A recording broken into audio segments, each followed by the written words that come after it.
Cricket रसिक हो, नमस्कार. आपल्या हाताने आपल्या पायावर धोंडा पाडून घेणं मुंबई इंडियन्स सारखं कुठल्याही संघाला जमत नाही.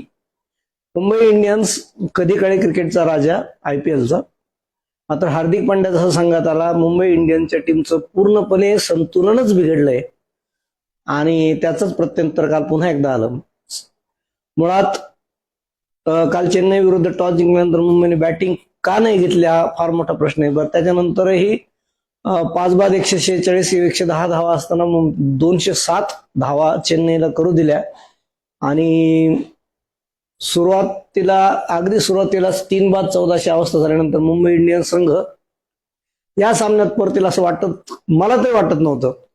क्रिकेटमध्ये नेहमीच चमत्कार होता, T20 चमत्कारासाठीच फेमस असलं तरीही मला आतून वाटत होतं की हे टास्क खूप कठीण आहे. पण तिलक वर्माने मागच्याच सामन्यात शतक केल्यामुळे असं वाटलं होतं कदाचित चमत्कार होईलही आणि मिस्टर 360 आपली लय सापडले असं वाटत होतं. तसं काही झालं नाही आणि 100हून अधिक धावांनी मुंबई इंडियन्सला मोठा पराभव स्वीकारावा लागला. संजू सॅमसननी एकदा सातत्य मध्ये तो आला की किती सुंदर खेळी करतो याचं त्याने सुखद प्रचिती T20 वर्ल्ड कपच्या दरम्यान दिलीच होती.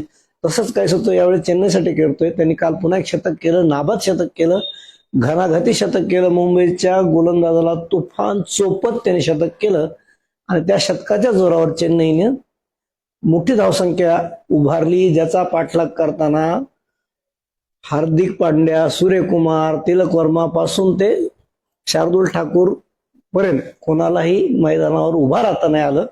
खरं तर 207 धावाचं आव्हान मुंबई इंडियन्ससाठी फार मोठं होतं का? मुळीच नव्हतं. कारण याच मुंबईने पहिल्या सामन्यात 220हून अधिक धावाचं लक्ष सहज चेस केलं होतं.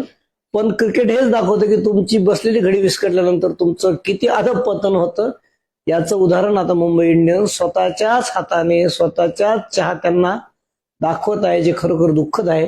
पण ह्या एका प्रभावाने मुंबई इंडियन्सचं सगळं संपलं का? तर मुळीच नाही. मुंबई इंडियन्समध्ये आजही ती धमक आहे. Mumbai Indians team can be bounce back and let us hope for the better progress of Mumbai Indians.